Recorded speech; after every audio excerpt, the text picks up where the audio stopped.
اس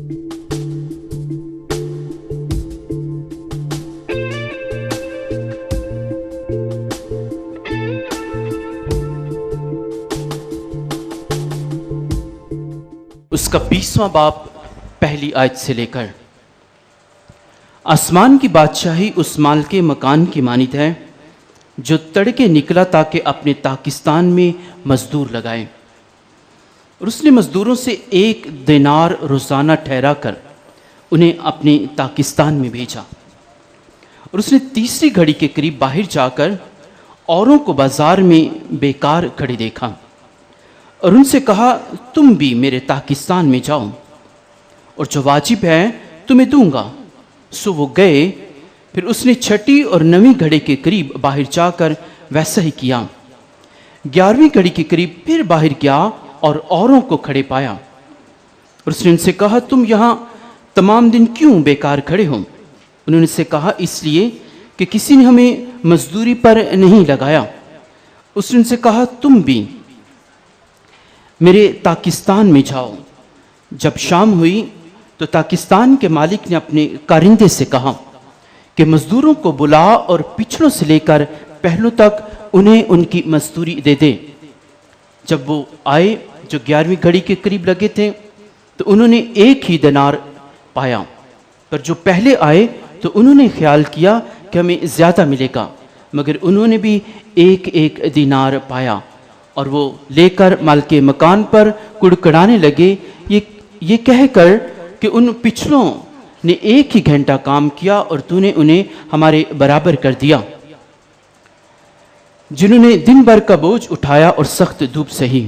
مگر اس نے جواب دے کر ان سے کہا اے میاں، میں تیرے ساتھ بے انصافی نہیں کرتا کہ تو نے مجھ سے 1 دینار نہیں ٹھہرایا تھا؟ جو تیرا ہے لے جا اور چلا جا۔ میری مرضی یہ ہے کہ جتنا تجھے دیتا ہوں اتنا ہی اس پچھلے کو بھی دوں۔ یا کیا مجھے روا نہیں کہ جو کچھ میرا ہے اس سے جو چاہوں وہ کروں؟ کیا تو اس لیے بری نظر سے دیکھتا ہے کہ میں نیک ہوں؟ اس طرح آخر اول ہو جائیں گے اور اول آخر، کیونکہ بہت سے بلائے گئے ہیں مگر برگزیدہ کم ہیں۔ انجیل مقدس کے وسیلہ سے ہماری خطائیں معاف کی جائیں۔ اے مسیح تیری ستائش ہو۔ آئے ہم آج خداوند خدا کا شکر ادا کریں اس خدا کی بڑی نعمتوں کے لیے، برکات کے لیے۔ وہ خدا بھلا ہے، ہم سے پیار کرتا ہے اور کثرت سے اپنی زندگی کے فضائل کثرت سے ہم پر نازل کرتا ہے۔ آج اس خدا نے ہمیں موقع دیا تاکہ ہم اس کے گھر میں آ کر اس کے کلام کو سن سکیں، اس پاک ضیافت کا حصہ بن سکیں جہاں پر وہ خدا ہمیں اپنا بدن کھانے کو اور اپنا لہو پینے کو عطا کرتا ہے۔ عزیزو، آج کے انجیل مقدس میں یسوع مسیح ہمیں ایک بڑی خوبصورت پاکستان کے مزدوروں کی تمثیل سناتے ہیں، اور یہ تمثیل متی کی انجیل کے مطابق آج پڑھی گئی۔ متی جب اپنی انجیل لکھتا ہے تو اس کی انجیل کے 2 خاص پہلو ہیں۔ سب سے پہلے جب متی انجیل لکھتا ہے تو اس کے سامنے جو لوگ ہیں جن کے لیے وہ انجیل لکھتا ہے، اس کے سامنے جو سامعین ہیں، اس کو سننے والے جو گروہ ہے، جو گروپ ہے جو اس کو سن رہا ہے یا جس کو وہ سنانا چاہتا ہے، وہ گروہ ہے یہودیوں کا۔ سب سے پہلی بات کہ متی جب تحریر کرتا ہے اس انجیل کو تو اس کے نگاہ میں، اس کی سوچ میں ایک گروپ ہے اور وہ ہے یہودی، کیونکہ یہودی خداوند نے یہودی قوم کو چنا، یہودی قوم کو اپنا پہلوٹا کا اور اپنے نجات کے منصوبے کو آگے بڑھانے کے لیے، پایا تکمیل تک پہنچانے کے لیے خدا نے اس قوم کو چنا اور اس سے برکت دی، بہت برکت دی، اور یہ قوم بڑی پھولی اور اس نے ترقی کی۔ عزیزوں، متی کی انجیل کا دوسرا پہلو، متی کی انجیل کے مطابق قوانین کی تکمیل، شریعت کی تکمیل یسوع مسیح میں ہوتی ہے۔ متی پوری انجیل میں اس بات کو بار بار باور کرواتا ہے، بار بار اس بات کی روشنی ہم تک پہنچاتا ہے کہ یسوع مسیح وہ کلمہ جو متجسد ہوا، وہ کلمہ جو ہمارے درمیان رہا، وہ کلمہ جس نے ہمیں زندگی دی، وہ کلمہ جس کو رسول کہتے ہیں کہ ہم نے چھوا، ہم نے اپنی آنکھوں سے دیکھا، ہم نے اس کلمے کا تجربہ کیا، وہ کلمہ جس کے پاس لوگ آتے رہے اور زندگی اور بقا اور خوشی پاتے رہے۔ عزیزو، اس کلمے میں، اس مسیح میں ساری شریعت تکمیل کو پہنچتی ہے۔ متی پوری انجیل میں اس بات کو مختلف واقعات کے ذریعے وہ ثابت کرتا ہے کہ مسیحی وہ وسیلہ ہے، مسیحی وہ ذریعہ ہے، مسیحی نجات دہندہ ہے جس میں پوری شریعت، پورے قوانین کاملیت کو پہنچتے ہیں۔ آج جب یسوع مسیح پاکستان کے مزدوروں کی تمثیل سناتے ہیں تو یسوع مسیح کے نزدیک چند خاص باتیں ہیں جس کا ذکر ہم کرتے ہیں۔ سب سے پہلے میں اس تمثیل کی کچھ علامات کا ذکر کرنا چاہتا ہوں اور میں آپ کی توجہ چاہوں گا کیونکہ بہت اچھی اور خوبصورت تمثیل ہے۔ اپنی آنکھیں کھول کے اور اپنا ایمان کھول کے، اپنے دلوں کو کھول کے، روح پاک کو محسوس کر کے آج کی اس تمثیل کو سمجھنے کی کوشش کریں۔ بہت خاص تمثیل۔ سب سے پہلے کہ پاکستان کا ذکر ہے، لفظ پاکستان، لفظ پاکستان سے آسمان کی بادشاہی مراد ہے۔ خدا نے ہر شخص کو اس بہت بڑے پاکستان، آسمان کی بادشاہی کا حصہ بنایا ہے اور ہم سب اس آسمان کی بادشاہت کا حصہ ہوں گے۔ ہمیں خدا اس بادشاہت کا حصہ بنانے کے لیے، اس میں شریک کرنے کے لیے، اس میں مضبوط کرنے کے لیے، اس کی بھرپوری اور معموری کا تجربہ کروانے کے لیے خدا نے اپنا بیٹا بھیجا، مسیح نجات دہندہ، کلمہ متجسد ہوا، اس نے ہمیں زندگی دی، کثرت کی زندگی دی، اس نے ہمیں معاف کیا، اس نے ہمارے خاطر خون بہایا، اس نے ہماری خاطر اپنا لہو بہا کر صلیب پر قربانی دی تاکہ ہم اس بادشاہت میں ایک ہو سکے۔ عزیزو، اس تمثیل میں یسوع مسیح ایک مالک کا ذکر کرتے ہیں کہ پاکستان کا ایک مالک ہے اور وہ مالک ہمارا مسیح یسوع مسیح ہے۔ یسوع مسیح جو کہ سب کو بلاتا ہے کہ آؤ سب بوجھ سے تھکے ماندو، میرے پاس آؤ، میں تمہیں آرام دوں گا، میرا جوا اٹھا لو، میں دل کا حلیم اور فروتن ہوں، مجھ سے سیکھو کہ زندگی کیسے بانٹتے ہیں۔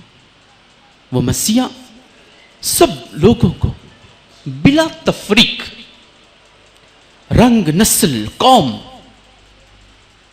سٹیٹس، معیار سے بالا تر ہو کے سوچتا ہے اور ہر کسی کو اس محبت کے اور ہمیشہ کی بادشاہت کے دائرے میں، اس پاکستان میں بلانے کی دعوت دیتا ہے۔ پاکستان کا مالک ہمارا مسیح نجات دہندہ ہے۔ اس کے بعد ذکر ہے مختلف مزدوروں کا۔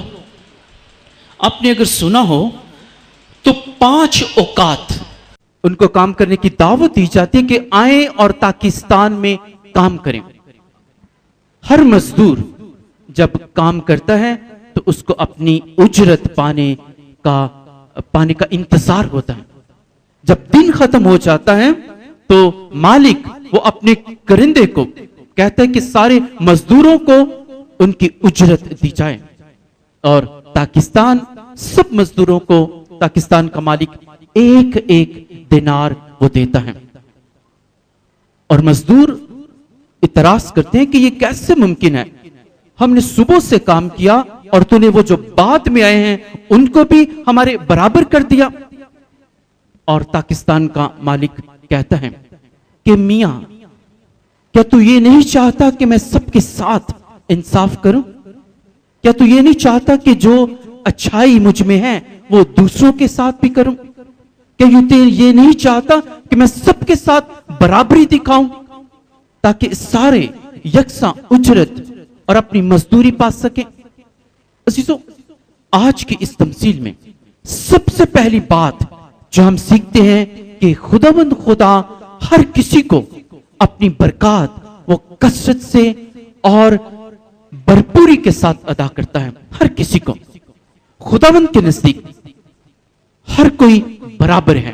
آج کا دوسرا پیغام، خداوند کسی کا رنگ، کسی کی ذات، کسی کا مذہب، کسی کا شوق، کسی کا معیار وہ نہیں دیکھتا۔ خداوند خدا ایمان دیکھتا ہے، اور ایمان کو دیکھ کر خداوند خدا ہر کسی پر یکساں طریقے سے بھرپوری کے ساتھ اپنے فضائل عطا کرتا ہے، کثرت سے اپنی نعمتیں عطا کرتا ہے۔ اور تیسرا خاص پیغام جو آج ہم دیکھتے ہیں کہ خداوند خدا ہر کسی سے انصاف کرتا ہے۔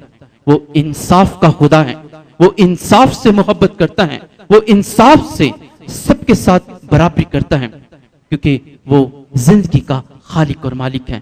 وہ ہم سے پیار کرتا ہے۔ عزیزو، ہم بھی ان مزدوروں کی مانند ہیں جنہیں خداوند خدا نے بلایا ہے، ہمیں بپتسمہ دیا ہے، ہمیں برکت دی ہے، روح قدس کا تحفہ ہمیں عطا کیا ہے، روح قدس نے ہمیں چھوا ہے تاکہ ہم ایک اچھے مزدور کی طرح اس کے پاکستان میں کام کر سکیں۔ پاکستان ہمارا خاندان ہو سکتا ہے، پاکستان ہمارا ملک ہو سکتا ہے، پاکستان ہماری یہ پوری دنیا ہے جہاں پر خداوند خدا نے ہمیں کام کرنے کے لیے، خداوند خدا نے ہمیں ذمہ داری عطا کی ہے تاکہ ہم محبت اور صلح سلامتی اور ایمان کی بھرپوری کی کاشتکاری کریں۔ ہم ایسا بیج لگائیں، ایک ایسے اچھے مزدور بنیں جہاں سے امن، صلح سلامتی اور کثرت کی زندگی کا پیغام ملتا ہے، جہاں سے خوشیاں پروان چڑھتی ہیں۔ خداوند خدا ہمیں ایسا مزدور بنائے۔ آئے ہم آج خداوند کا شکر ادا کریں اس کی ساری نعمتوں کے لیے اور ساری برکات کے لیے کہ وہ ہم سے پیار کرتا ہے۔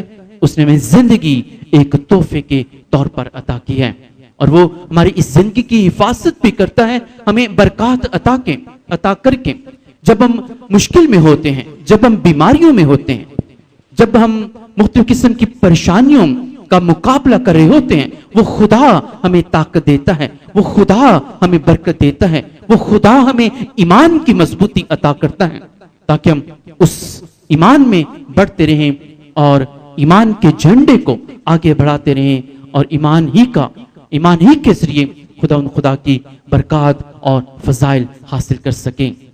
خدا ہمیں سچا مومن بنائے تاکہ ہم خوشیوں اور امیدوں کے علمبردار اور نقیب بن کر ہر کسی کی زندگی میں خوشیاں پھیلاتے رہیں۔ خدا ہمیں ایسے مزدور بنائے جو کہ دوسروں کے لیے امن اور صلح کا وسیلہ اور ذریعہ بنتے ہیں۔ خدا ہمیں ذمہ دار انسان بنائے تاکہ ہم اس کے پاکستان میں مختلف ذمہ داریاں جو ہمیں دی گئی ہیں ان کو بھرپوری کے ساتھ نبھاتے رہیں اور اس کی خوشخبری کو دوسروں میں پھیلا سکیں۔ خدا ہمیں کلام پر اور اس بہت بڑے ایمان کے پیغام پر عمل کرنے کی توفیق عطا فرمائے۔ آمین۔